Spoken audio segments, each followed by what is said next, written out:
We all know what's going down, bruh. Yeat finally got the Drake collab. He didn't get the feature, but it looks like he's gonna be the collab or the feature on Drake's album For All the Dogs. Now I know this isn't confirmed or whatever. People were arguing me in the comments saying like, we don't even know the Drake album's dropping on September 22nd. But it's like, bro had literally those numbers in his hair.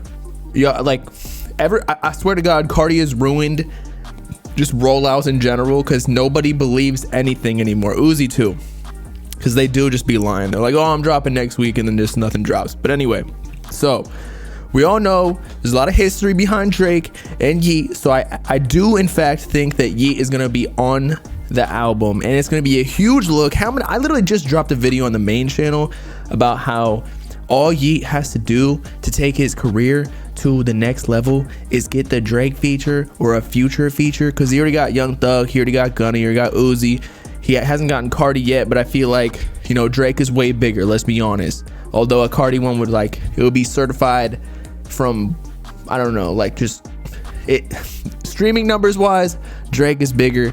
But you know how Cardi got that little like almost Kanye type cosign where it makes you, I don't know, like more just cooler in general. Whereas Drake, he can blow the song up, but that doesn't necessarily mean that your career is gonna be up, because we've already seen in the past, although Lil Durk featured on Drake's song, or was it the other way around? I'm not entirely sure. He jumped up his career, or at least the second half of it, to the point where Lil Durk's one of the biggest street rappers right now. But there are other rappers like Blockboy JB or whoever else that just have one hit wonders. Even Smiley, who he signed to his label, and who knows what's going on. It's probably just botted to the max or something, because they're like, oh, he signed to Drake, it must be real. But regardless, so there's a lot of history because Drake gave Yeat the cosign like 2021, I want to say. Zach Bia is managing Yeat, and Yeat is even signed to his label, Field Trip Records. So there's kind of some credibility. There is the connection there. We know this. Drake then brought him out to one of his events, or whatever it's called, shows. I'm not sure which city it was, but he shouted him out even in a lyric.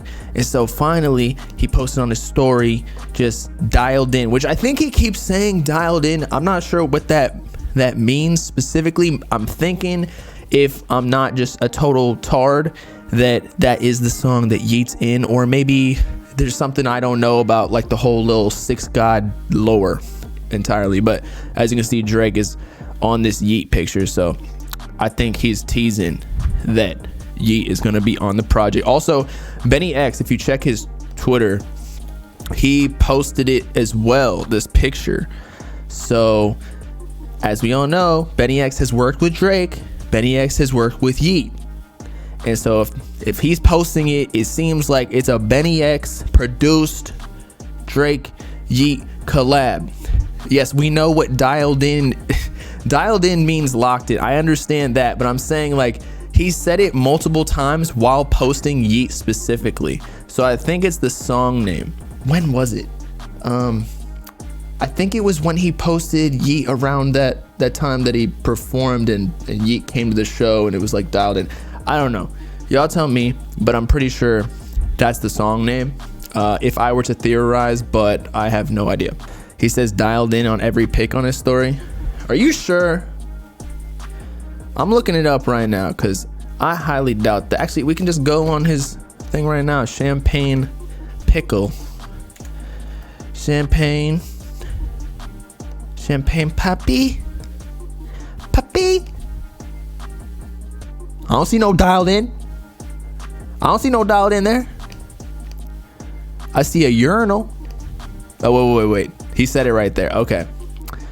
I'm just stupid then. I'm not gonna lie. Me preparing to defend Drake after he barks on For All the Dogs. Watch Speed be on this project too. Kind of like Academics was on Whole Lotta Red. So Speed, they're gonna sample him. That would be hilarious. All right, so urinals with dogs in it. Okay. I woke up to blah, blah, blah, dialed in. There's no dialed in there. But you're right. There was like a random picture that had dialed in. So I was cap. I'll be honest. He only says dialed in with the features for all the dolls. See, that is something that I would not know. Y'all are smart. Do I think Cardi's on the Drake album too? He's been on a feature run lately. That's a good question.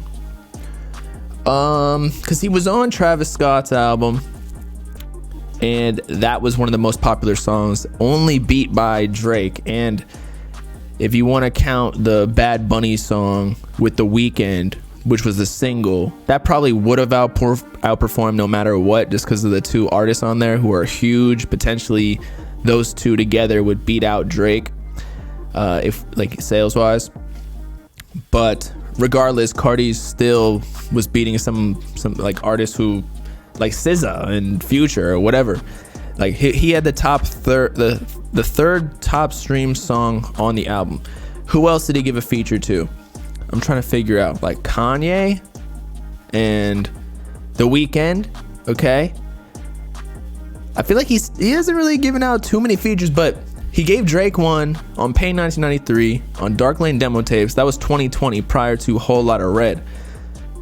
I feel like since he already gave him one, I mean, has Cardi really ever repeated a feature other than maybe Uzi?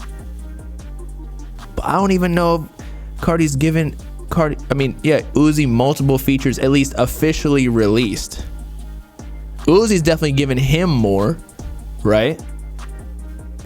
But I don't know, man. He moves so weird. If he knew what was good for him, which he probably does, but I'm just saying, like, you can't go wrong with a Drake feature. You're not gonna miss out on being any more rare by not being on the Drake feature. In fact, you're just gonna get more money. And Drake fucks with Cardi so much, as we saw from Ian Connor text messages. So I would love to see it. I don't know. Young Lean, he didn't give Young Lean the feature. He took it off, or like he didn't clear it. Cozy Tapes, ASAP Rock, those were like fucking like 5 years ago. What are you talking about? Why do I talk about Cardi so much? Bro, y'all asked the fucking question. Y'all did it. What is wrong with y'all? I'm not even gonna listen to the Kanye Cardi leak because they're getting serious over here. Kanye is actually suing an Instagram page. I don't even know if you saw it. Actually, I don't know if it's the Instagram page. He's suing a leaker, and it was posted on the Unreleased God on Instagram. And so I think TMZ or somebody reported that he was suing that Instagram page, even though when I looked it up, it only had like 200 or so followers. And it's like, what are you gonna sue them for? Usually you sue people with money or for damages or whatever, like, and the damages that Kanye would probably ask for is in the millions. I don't even, actually, here's what it is. I think he was suing the person who was in his camp or was around them, who might be more industry and have money. Although again, I don't even know, because maybe a Kanye song is worth a couple $1 million, or even $1 million, let's say, to a label, if he were to actually officially release it. I'm not talking about the leaks, because the leaks I know don't go for $1 million. So he could potentially sue for that amount. And so that's why I'm not reacting to this Kanye leak, because actually he's taken down a few of my videos on my third channel. And I don't know, his label's really OD about that shit. But so he's, again, I don't, for $1 million, like, who has $1 million? Most Americans do not have that, or most people in the world do not have that. So you got to sue somebody who's like Kim K level, or like Drake, or just even like another rapper. But at that point, they know the struggle. They're not gonna leak your music. So it's just a weird thing.